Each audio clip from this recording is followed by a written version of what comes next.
It was the kind of morning that felt wrong before anyone even knew why. The sun had barely risen over the sleepy neighborhood, and the street was quiet except for the faint barking of a dog and the whir of a lawn sprinkler. But then came the pounding on the door, the voices raised in alarm, and finally the crash of what splitting as officers forced their way inside. The apartment smelled heavy, sweat, alcohol, and something metallic in the air that made the first responders exchange quick, uneasy glances. What they found in that cramped bedroom would ignite a storm of headlines across the country. There, on a sagging mattress pushed up against the wall, lay the body of a young woman.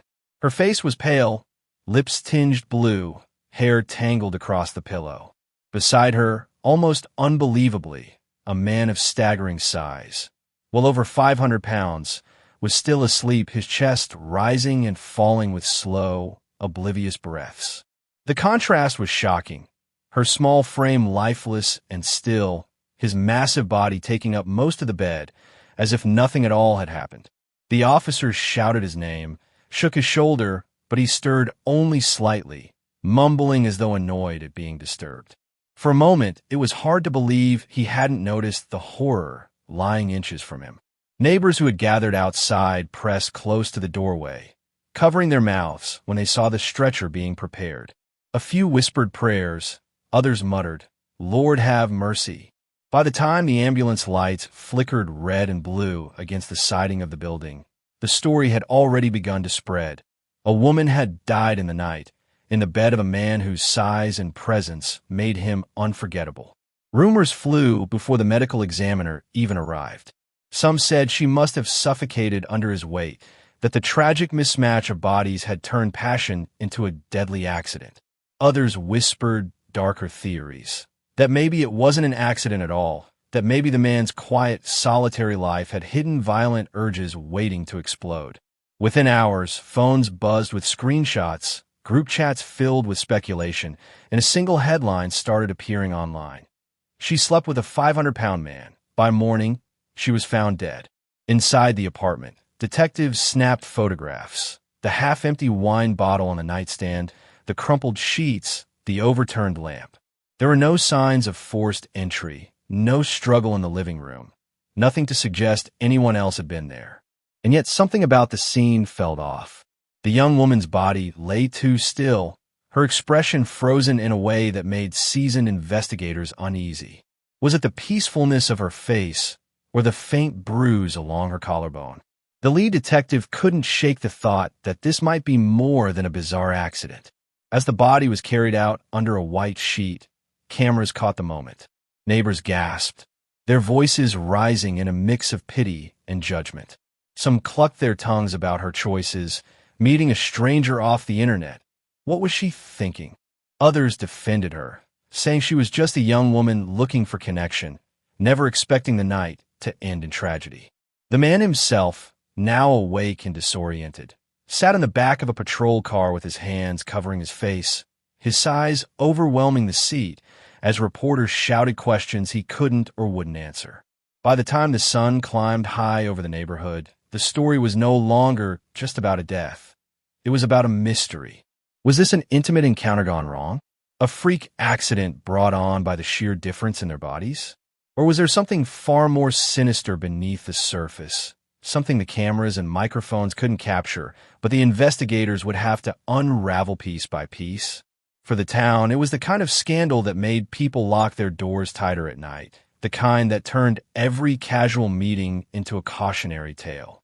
For the country, it was a headline too shocking to scroll past, a story that blended curiosity, horror, and a nagging sense that the truth would be stranger than anyone could imagine. And for the young woman who would never go home again, it was the end of a night that began with excitement, ended in silence, and left behind only questions that demanded answers. She had grown up in a world where connection was supposed to be just a swipe away. Her friends used to tease her that she was too online, always scrolling, always chatting, always looking for the next spark of excitement through her phone screen. But that was who she was: curious, restless, drawn to experiences that felt bigger than the ordinary life she'd been handed. At 24, she wasn't reckless in the way people sometimes painted her afterward, but she did carry a streak of adventure that often blurred into risk. Those who loved her described her as bright, funny, and disarmingly open. Her mother said she had a way of walking into a room and making it feel less heavy, even when she was struggling herself. Her best friend remembered countless nights on the couch, sipping cheap wine and watching reality shows while she dreamed out loud about traveling, about starting a podcast, about finding a love story that didn't feel like everybody else's. To her, the mundane was the real danger, the idea of settling into a life that felt too predictable.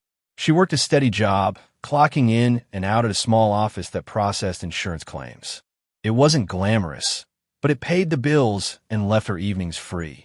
She had dabbled in relationships, some casual, some more serious, but nothing that lasted more than a year.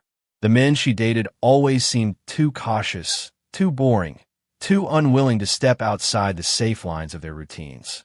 When she spoke to them about her wild daydreams, backpacking through Europe, trying skydiving, recording true crime videos for fun, they'd laugh but never quite understand. And that, more than anything, kept her searching. That search often led her online. She liked the thrill of anonymity at first, the way she could talk to strangers from anywhere and feel that spark of novelty. Social media was her stage, her confessional, her little portal into other worlds. She joined groups, followed unusual pages, and sometimes slid into direct messages just to see what might happen. To her, these late-night conversations were harmless, a way to feed her hunger for something unexpected. So when she stumbled across the profile of a man unlike anyone she had ever met, she didn't hesitate to start talking. His size was the first thing that stood out. 500 pounds, a frame so large that his selfies barely contained him. Where others might have scrolled past, she paused. Maybe it was curiosity, maybe it was the way he wrote about himself, self-deprecating but oddly confident, as though he had already accepted the way the world judged him and decided to lean into it. He didn't try to hide who he was, and that, in a strange way, intrigued her. Their conversations started lighthearted. Music, food, movies. He told her stories of how hard it was to buy clothes that fit, how strangers stared when he walked into a restaurant. She told him about her boredom with office life, her obsession with true crime documentaries, and her desire to feel something extraordinary. Over weeks, the chats grew longer later into the night. She laughed at his blunt jokes, and he marveled at how easily she accepted him without judgment. Soon, he began to call her his bright spot, the person who made his phone light up in more ways than one. Her friends noticed the change. She smiled at her phone more often, stayed out later, and brushed off their questions with a shrug and a grin. Just talking to someone interesting, she'd say, not ready to explain the details. To them, she looked like a woman falling into the glow of a new crush. To her, it felt like standing on the edge of something daring. Of course, she wasn't naive. She knew meeting strangers online carried risks. Her mother had warned her enough times. But she told herself she could handle it. After all, wasn't she an adult? Didn't she deserve to make her own choices? And wasn't it possible, just possible, that love sometimes arrived in unexpected packaging? That's what she clung to when her best friend raised an eyebrow and asked, "Are you sure this is safe?" She just laughed and said, "Don't worry, I've got this." As the weeks passed, the digital spark began to demand something more tangible. The man started suggesting they meet in person. At first, she hesitated, half thrilled, half afraid. She knew what people would say, how they'd look at the two of them together. But that was part of the appeal, the defiance, the refusal to live a small life according to other people's rules. She wanted a story she could tell later, one that wasn't like anyone else's. In the end, her decision wasn't impulsive so much as inevitable. She was chasing a feeling she'd been missing for years, and here it was within reach. She set the date, picked out an outfit, and told herself it was just one night. Just a chance to see if the connection she felt through a screen could survive the real world. What she didn't know, and what no one could have warned her, was that this choice would become the last story she ever lived. He was the kind of man people noticed before he ever said a word.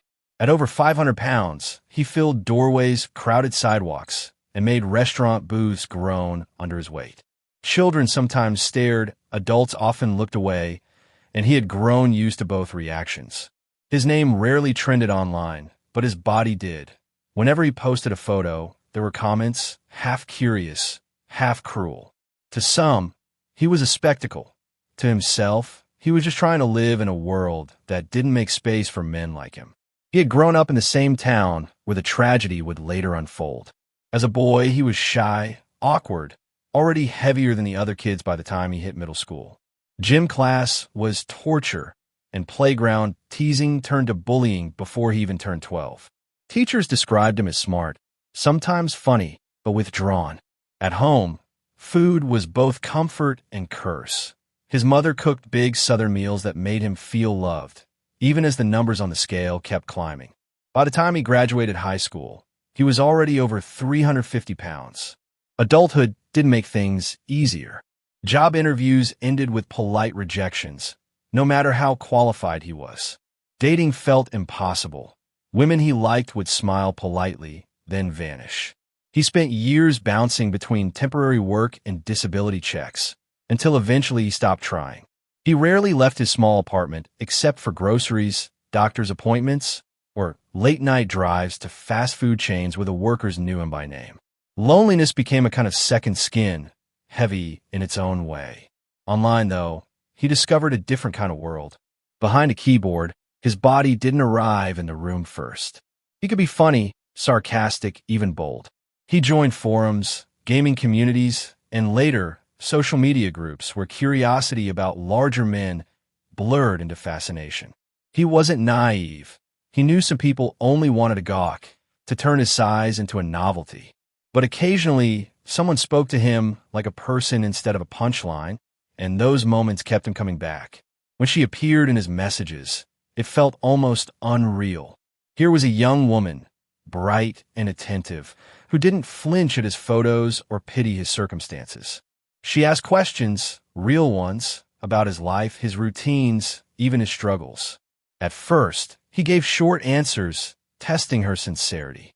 But when she kept replying, laughing at his blunt humor, and teasing him in return, something inside him softened. He told her things he rarely admitted out loud. How hard it was to find clothes that fit, how exhausting it felt to carry his own body, how the world seemed built for everyone but him. The truth was, he craved acceptance more than romance. But with her, the lines blurred. The late-night chats became addictive. He looked forward to her messages, the way her words cut through the silence of his apartment. He began to believe, against his own instincts, that maybe someone could see past the mass of his body and into the man he still hoped to be. Neighbors had their own opinions.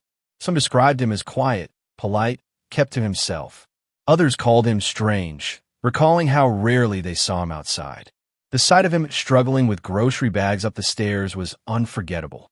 One elderly neighbor said she once heard him crying through the thin apartment walls, though she never mentioned it to him. To most, he was simply the oversized man who lived alone and carried an air of sadness. But there were hints of temper too. Old friends remembered flare-ups, moments when he snapped during arguments online, threatening to block or lash out at people who insulted him. It wasn't violence, but it was anger simmering just beneath the surface, the kind that came from years of being ridiculed. Was it possible that anger could boil over in real life? Or was he simply the victim of cruel circumstance, a man whose size made him dangerous even when he meant no harm? When the chance to meet her in person arrived, he was terrified. He hadn't been on a real date in years. The idea of letting someone into his apartment, into his private world, filled him with equal parts hope and dread. He cleaned obsessively, buying fresh sheets, scrubbing counters, spraying air freshener until the place reeked of citrus. He practiced what he might say, how he might act, how to hide the nerves that churned in his stomach. Still, beneath all that preparation, there was a nagging fear. What if she saw him in person and recoiled? What if the connection they'd built over text collapsed the moment she stepped through his door? He told himself not to expect too much, not to dream. But late at night, he couldn't help it. For once, someone had chosen him, not out of pity, not out of fetish, but out of curiosity and maybe even attraction. That thought alone made him believe this night could change everything. What neither of them could imagine was how quickly curiosity would turn to catastrophe. How one meeting between a restless young woman and a man who carried the weight of the world on his body would spiral into a headline too shocking to ignore. The night she decided to meet him, the air was thick with the kind of late summer humidity that clung to the skin. She'd texted her best friend earlier in the evening, just a casual, going out, don't wait up, and then slipped in her favorite dress, one that hugged her curves without being too obvious. She told herself it was just curiosity, an experiment, maybe even a story to laugh about later. But beneath the surface, her heart was racing. The thrill of doing something bold always carried a shadow of fear, and that edge made it intoxicating. They had agreed to meet at a small bar not far from his place. It wasn't the kind of spot that drew a big crowd, just a neon sign glowing over cracked pavement, a jukebox humming low in the corner, a bartender who'd seen everything twice. She arrived first, ordered a drink to steady her nerves, and scanned the room each time the door creaked open. When he finally appeared, the bar seemed to shrink. Heads turned. A couple of men at the counter whispered. He filled the doorway, a massive figure with shoulders that hunched slightly, as if he were trying to make himself smaller. For a split second, her breath caught. She had seen pictures, yes, but photos didn't prepare her for the reality of him. Still, when their eyes met, he gave a small, nervous smile, almost boyish, almost shy, and something in her relaxed. She waved him over, and, as he lumbered to the booth, the floor seemed to tremble faintly beneath each step. Conversation came easier than she expected. Over drinks, they laughed about bad movies, swapped stories about childhood embarrassments, and teased each other about the way their online personas didn't quite match reality. His humor was dry, sometimes cutting, but she liked that. He admitted he was nervous. She admitted she was too. And for a while, it felt almost normal. Two people testing chemistry, seeing if what sparked through text could survive in the glow of a dimly lit bar. But there were stares. She felt them. The waitress's polite smile that didn't quite reach her eyes, the way a couple at the next table leaned in close to whisper. She ignored it, pushing back against the weight of judgment with louder laughter, a hand brushing his arm, a determination to prove, to them, to herself, that this night wasn't strange, it was just theirs. After a couple of drinks, he suggested they head back to his apartment. She hesitated only for a heartbeat. This was the moment her friends would have told her to stop, to call a night, to play it safe. But the pull of adventure, of danger dressed as romance, was too strong. She nodded, and soon they were walking together under the yellow haze of streetlights, her heels clicking on the pavement beside the heavy thud of his steps. His apartment was small, tidy in a way that surprised her. The air smelled faintly of cleaning spray and fried food. He'd set out new sheets on the bed, she noticed, crisp and stiff like they'd just been pulled from the package. He offered her another drink, then fumbled with the TV remote until music filled the silence. She looked around at the bare walls, the dented recliner, the sense of a life lived mostly indoors, and she felt a pang of something, pity, maybe, but also tenderness. The hours that followed blurred in a haze of nervous energy and clumsy intimacy. He was tentative at first, as though afraid of his own size, constantly asking if she was comfortable. She assured him she was, though there were moments she felt the weight of him pressing too close, her breath catching, her body straining under his. Still, she convinced herself it was fine, that this was what she had chosen. Her laughter echoed against the thin walls, punctuated by the creak and groan of the mattress. Neighbors later recalled the sounds. One woman said she woke up around midnight to the steady thump of the bed against the wall, the muffled voices, the occasional sharp noise that made her frown. Another said she thought she heard a gasp, louder than before, but brushed it off and went back to sleep. For those who lived within earshot, the night seemed restless, charged with an energy they couldn't quite explain. Sometime in the early morning hours, the apartment fell quiet. The music stopped. The only sounds left were the faint hum of the refrigerator and the rhythmic rasp of his breathing as he drifted into sleep. Outside, the neighborhood dozed peacefully, unaware of the tragedy about to come to light. By sunrise, the silence turned sinister. The young woman lay motionless, her body twisted slightly on the bed, her chest no longer rising and falling. Beside her, the man slept on, oblivious to the fact that something irreversible had happened in the night. When the first neighbors stirred awake, some swore they heard a faint, unusual thud inside his apartment, followed by nothing at all. Suspicion crept in. Calls were made, and before long, flashing lights painted the street, officers knocking, then breaking down the door to uncover the scene that would grip headlines for weeks to come. It had started as a night of curiosity, of two strangers daring to turn digital fantasy into flesh-and-blood reality. But by morning, it had become something else entirely. A story too dark to explain away, a mystery tangled between accident and intent, and the beginning of a nightmare neither of them could have imagined when they first said hello online. The neighborhood woke up to a Sunday morning that didn't feel right. A few doors down, a woman making coffee noticed a strange stillness outside, like the air was waiting. Around 7:30 a.m., muffled thumps echoed from the upstairs unit where the massive man lived. At first, no one thought much of it. Apartment walls always carried sounds, but when it grew quiet again, too quiet, a neighbor leaned closer to her window. Something was wrong. By 8, the call started. One neighbor swore she'd heard a cry, sharp and sudden, in the early hours. Another said she hadn't seen the young woman leave that apartment, though. Her car was still parked out front.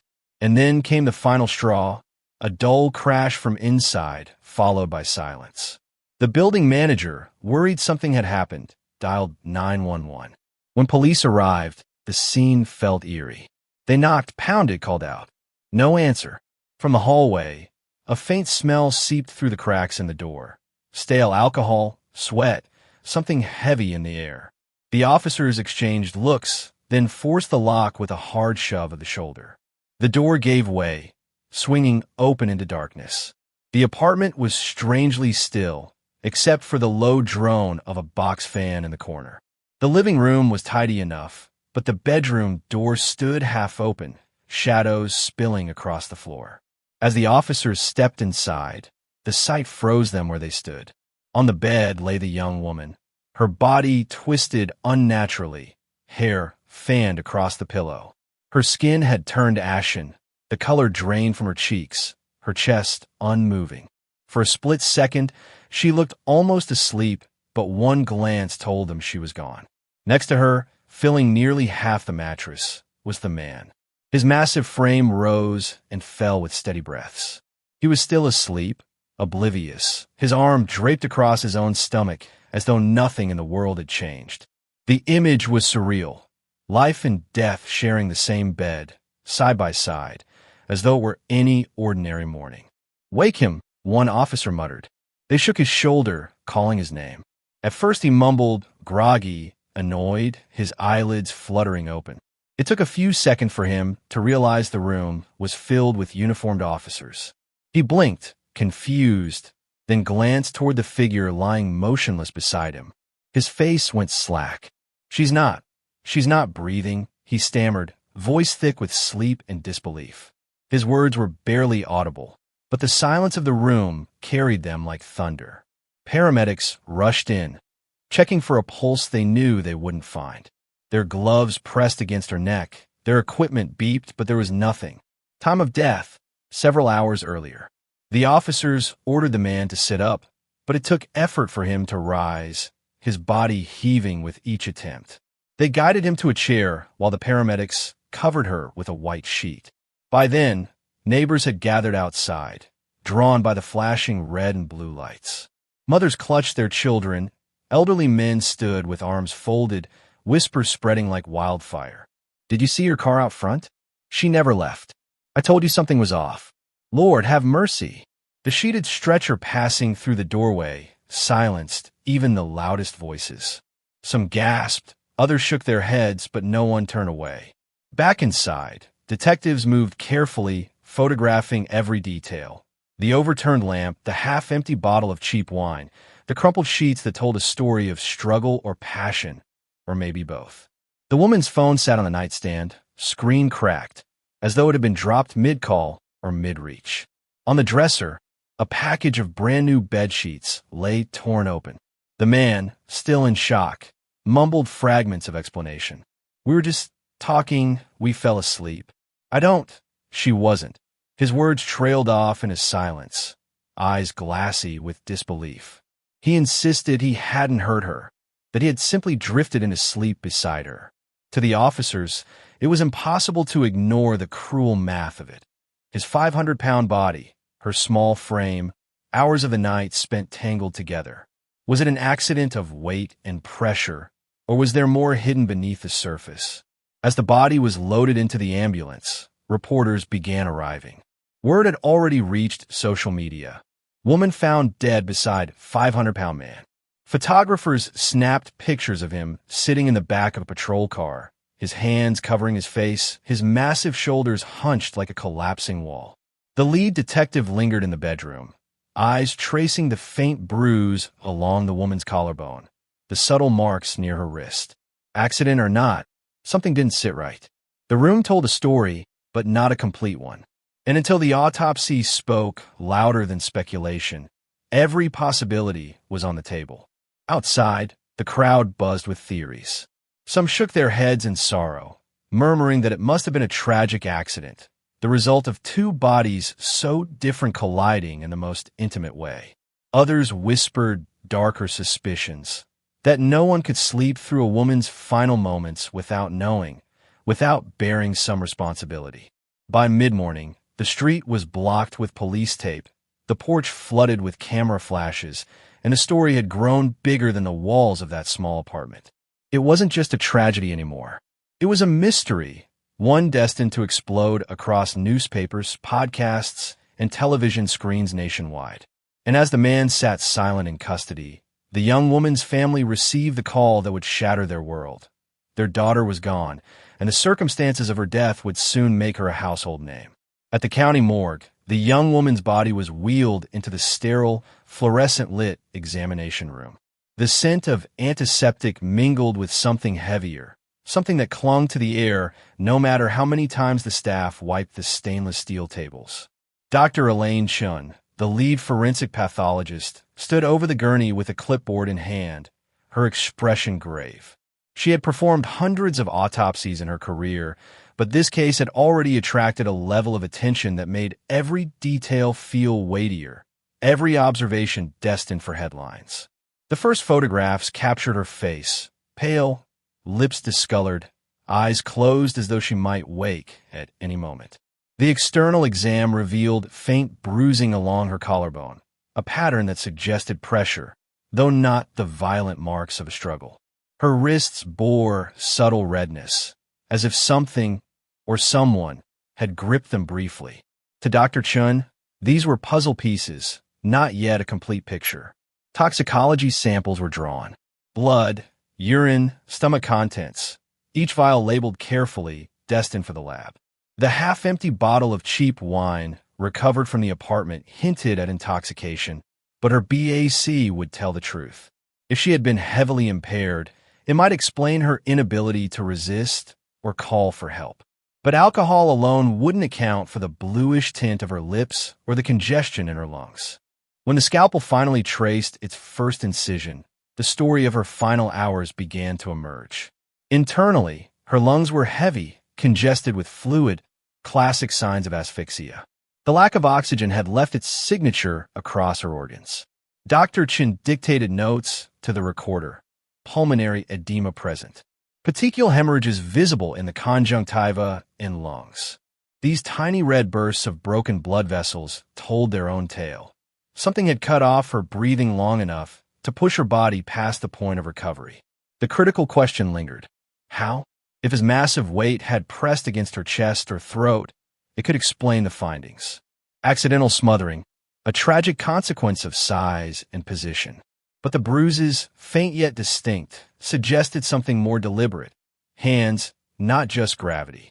Without witnesses, without clear defensive wounds, the line between accident and intent was agonizingly thin. Detectives sat in on the exam, watching silently as evidence mounted. One leaned against the wall, arms crossed, brow furrowed.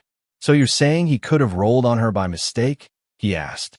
Dr. Chen didn't answer immediately. "It's possible," she admitted, "but possible isn't proof." Meanwhile, investigators combed through the apartment again. Her phone revealed dozens of text messages leading up to the night. Flirty, daring, sometimes hesitant.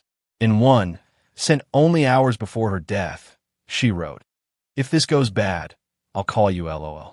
Her friend, the recipient, later told police she assumed it was a joke. Now, it read like a haunting premonition. Fingerprints were lifted from the wine bottle, the lamp, the bed frame. All pointed to the same two people, her and him. No signs of a third party. No forced entry. No defensive wounds beyond the light redness on her wrists. The crime scene evidence was maddeningly consistent with both theories: an accidental suffocation or a moment of overpowering force that crossed into homicide. Detectives brought the man in for questioning again. Under the harsh glare of the interview room, he looked even larger, his body spilling over the edges of the metal chair. He repeated the same story. They drank, they talked, they fell asleep. When he woke up, she wasn't breathing. His voice cracked at times, as though he couldn't believe the words himself. "I didn't hurt her," he insisted, eyes downcast. "I never would." Yet inconsistencies emerged. He claimed he woke around 6 to use the bathroom, saw her sleeping, then went back to bed. But the medical examiner's early estimates suggested she had already been dead for hours by then. Why didn't he notice? Why didn't he hear her struggling? Detectives pressed, circling him with questions, but he only shook his head, repeating, "I was asleep, I didn't know." The community, meanwhile, was spiraling. News outlets plastered her smiling photos alongside his mugshot. Talk shows debated whether his size alone made him dangerous. Social media split into factions, one shouting accident, the other demanding justice. Hashtags trended. Hashtag 500-pound case. Hashtag justice for her. Hashtag accident or murder. Every new leak from the investigation was dissected like gospel. Back in the morgue, Dr. Chen finalized her preliminary findings. Cause of death, asphyxia. Manner of death, undetermined. It was the word nobody wanted. It left the door open for accident, homicide, even negligence. It gave prosecutors little to work with, but it also left defense attorneys no ground to declare him innocent. In the gray zone of forensic ambiguity, the trial ahead would become less about science and more about persuasion. Detective Carla Hughes, leading the case, met with the victim's family after the autopsy. They wanted answers, something definitive to hold on to. She explained gently but firmly that the science couldn't declare intent.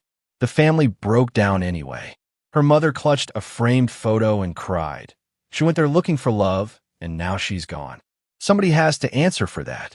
And so the investigation pressed forward, leaning heavily on perception as much as fact.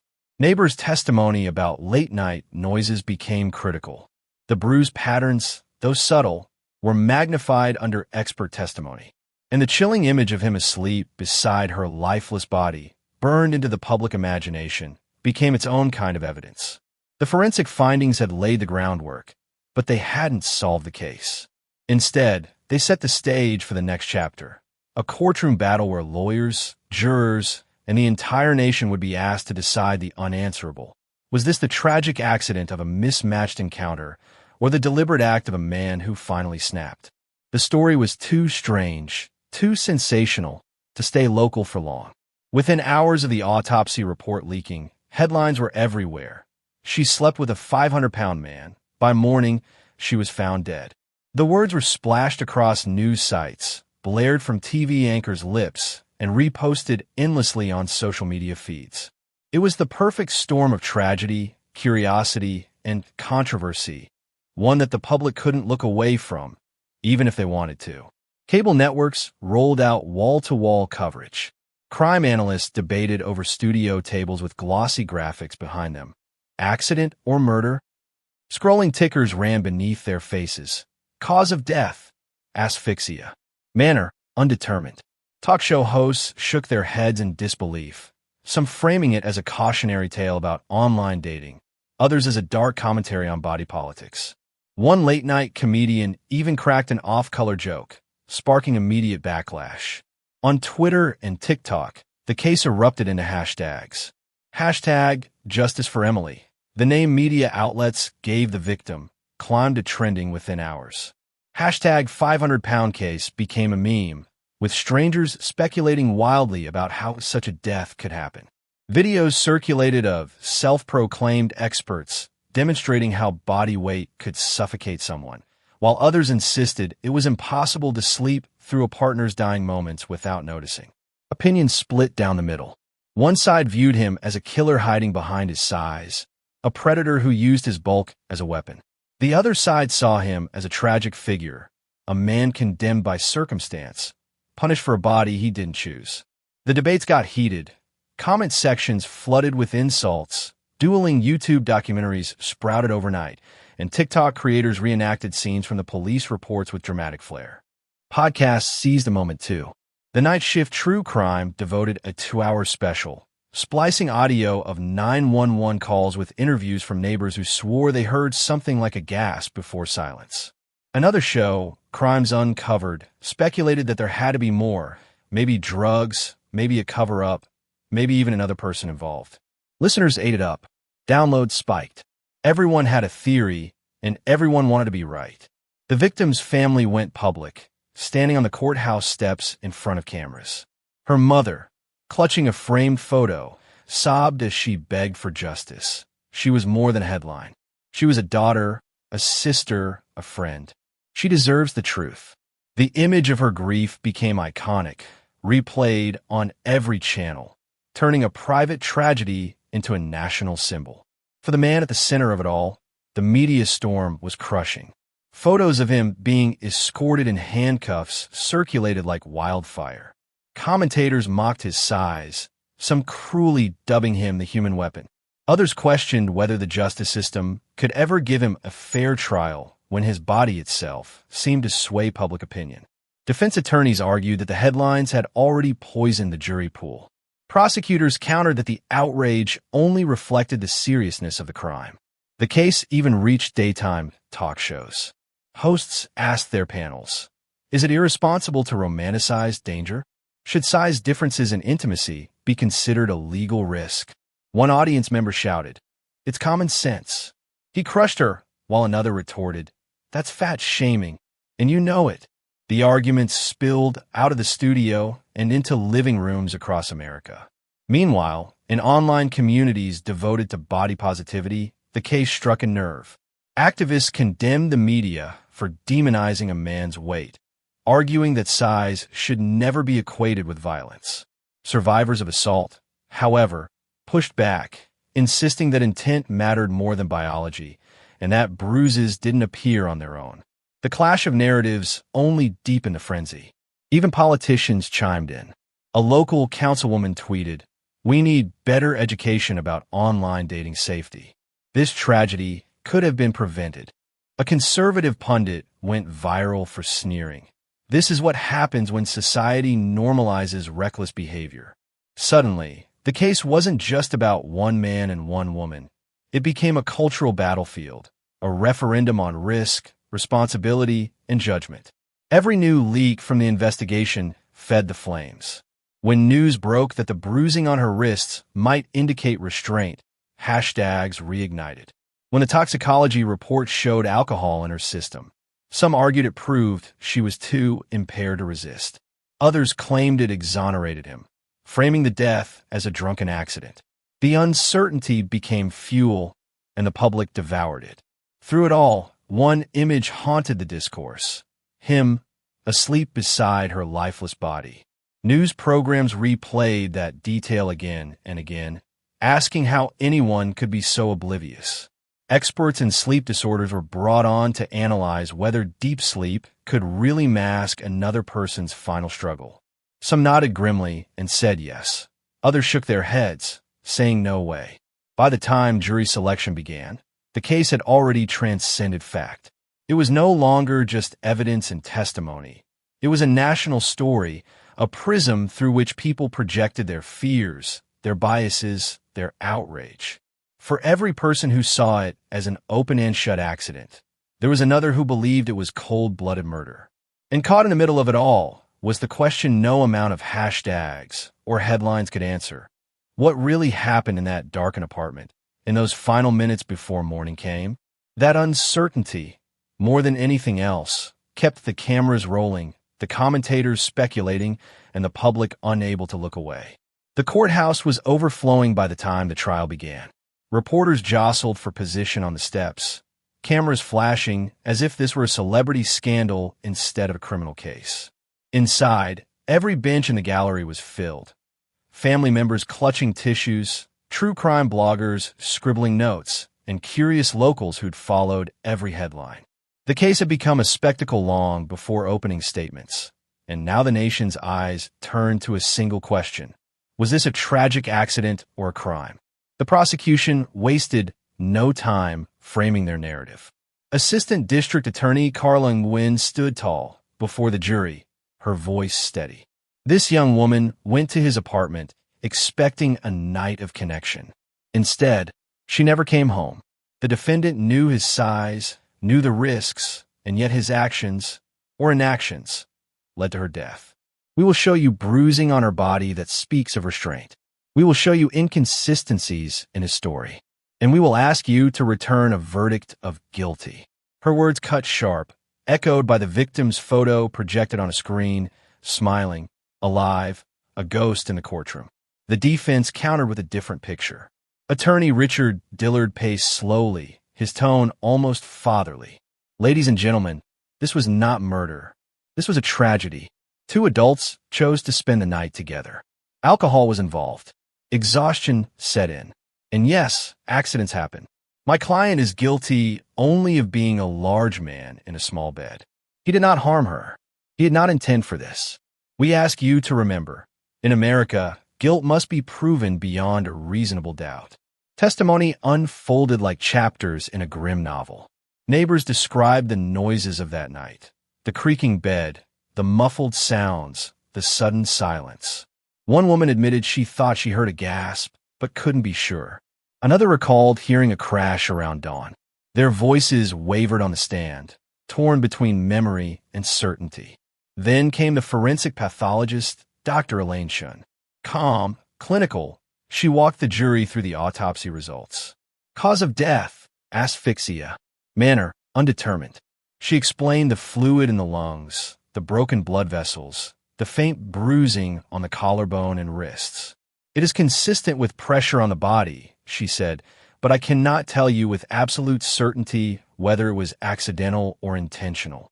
The courtroom buzzed with whispers. Her testimony was damning and inconclusive all at once. The prosecution leaned hard on perception. They replayed his police interview, highlighting the inconsistencies. His claim that she was alive at 6, when evidence suggested she had already been dead for hours. How? The ADA pressed. Does a man sleep through another person's final struggle inches from his own face? She held the silence, letting the weight of the question sink in. The defense fired back, calling a sleep expert who testified that deep sleep, especially in someone with sleep apnea, could mask awareness. They painted the defendant as a man condemned by his biology, by a body that made him a target long before this trial. If this man weighed half as much, Dillard argued, would we even be here today? At times, the trial felt less about evidence and more about culture. The victim's family sat in the front row, weeping softly when her photos were shown, their grief a silent testimony more powerful than words. The defendant sat hunched at the defense table, his massive frame spilling out of his chair, hands trembling as he took notes he rarely read. Jurors glanced at him often, their faces unreadable. Closing arguments brought the tension to its peak. ADA Nguyen's voice rose with passion. You do not need to prove what was in his heart. You only need to see what was in his actions. His weight, his power, his awareness. They were more than enough to cause her death. He did nothing to stop it. That is negligence. That is manslaughter. That is guilt. Defense attorney Dillard shook his head slowly, almost mournfully. A young woman is gone. and that is heartbreaking. But punishing an innocent man will not bring her back. The evidence does not prove intent. It does not prove malice. It does not prove anything beyond tragedy. Do not let outrage substitute for proof. The jury deliberated for hours, the courthouse buzzing with speculation. Crowds gathered outside, chanting hashtags that had become battle cries. Hashtag justice for her versus hashtag it was an accident. News vans circled, anchors vamped for airtime, and inside, 12 men and women wrestled with the impossible task of separating fact from fury. When the jury returned, the air in the courtroom was electric. The foreperson rose, paper trembling in hand. We the jury, in the matter of the state versus a pause that felt like a lifetime, find the defendant guilty of involuntary manslaughter. Gasps rippled through the gallery. Some cried with relief. Others shook their heads in disbelief. The judge's gavel restored order, his tone firm. The sentence, 15 years in prison, with the possibility of parole after 10. The victim's family wept openly, hugging one another as cameras flashed. The defendant slumped forward, face buried in his hands, his attorney rubbing his shoulder in quiet defeat. Outside, the split reaction mirrored the nation's. Supporters of the family hailed the verdict as justice. Advocates for body positivity condemned it as scapegoating. Talk shows lined up new guests, podcasts promised special episodes, and the hashtags surged again, carrying the story into another news cycle. In the end, the trial did not resolve the central mystery. It only delivered a verdict the law could live with. Accident or intent, negligence or malice. The truth of what happened in that apartment was buried with her. What remained was the legacy of a case that forced America to ask uncomfortable questions about love, risk, and responsibility. And as the courthouse emptied, one fact lingered above the noise. A young woman was dead, a man's life was shattered, and the line between tragedy and crime had never felt thinner. In the weeks after the verdict, the frenzy slowly gave way to a quieter kind of reckoning. The cameras left the courthouse steps, the reporters packed up their microphones, but the echoes of the case lingered across the country. For the victim's family, life was divided into before and after. Her mother couldn't bring herself to clear out her daughter's bedroom, leaving the photos, perfume bottles, and folded clothes untouched, as if holding on to them could somehow hold back time. Her brother spoke at a candlelight vigil.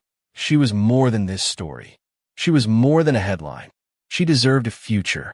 Those words, caught on video and shared online, became a rallying cry for those who felt her death had been reduced to tabloid fodder. The man convicted of involuntary manslaughter began serving his sentence in a state penitentiary, his presence impossible to miss behind bars. Inmates stared at him the way the public once had, half curious, half mocking, some even fearful. He kept mostly to himself, a giant among men, moving through the prison yard like a shadow. For him, the trial had been both a punishment and a mirror, forcing him to confront not only his actions that night, but the way his body had defined his entire life. Some guards whispered that he cried often in his cell. Others said he spent hours writing letters no one ever received. Whether remorse or disbelief haunted him more, no one could tell. Meanwhile, the internet refused to let the case fade. Podcasts revisited the trial in multi-part specials, dissecting testimony line by line. True crime YouTubers released dramatized reenactments, some sympathetic, others sensational. On TikTok, young creators debated whether justice had been served, often reducing the tragedy into quick clips set to ominous music. The victim's name became a hashtag, her smile a viral image, her story a shorthand for danger. The man's name, too, became etched into public memory, not as himself, but as the 500-pound man. Yet from the chaos came attempts at meaning. Advocacy groups launched campaigns urging caution in online dating, emphasizing the risks of meeting strangers without safeguards. A nonprofit formed in the victim's honor raised money for educational workshops, teaching young people how to recognize red flags and protect themselves. Her family spoke at schools and community centers, turning their grief into a mission to keep her story from repeating itself. Cultural debates also refused to die down. Some argued the case exposed the hidden prejudices society holds against people of size, that his conviction had as much to do with how he looked as what he did. Others countered that weight couldn't explain away bruises or the silence of a man who claimed not to notice a woman's final moments. In online forums, strangers battled over what the truth had been, each side clinging to its version of justice. Locally, the apartment where it all happened stood vacant for months, the blinds drawn, a silent reminder of a night that turned ordinary walls into crime scene tape. Neighbors admitted they avoided walking past it after dark, glancing up only to see if a light had flickered back on. To them, the story wasn't just news, it was personal. They had heard the noises, seen the flashing lights, smelled the heavy air the morning she was found. They would never forget. As the years passed, the case remained a reference point in conversations about intimacy, consent, and risk.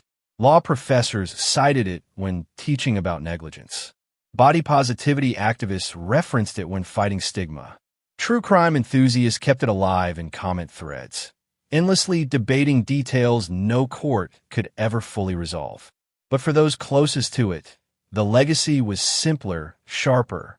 A young woman's life ended in a moment that should never have been fatal. A man lost his freedom, his identity forever tied to tragedy. And an entire community learned how quickly curiosity could turn to catastrophe.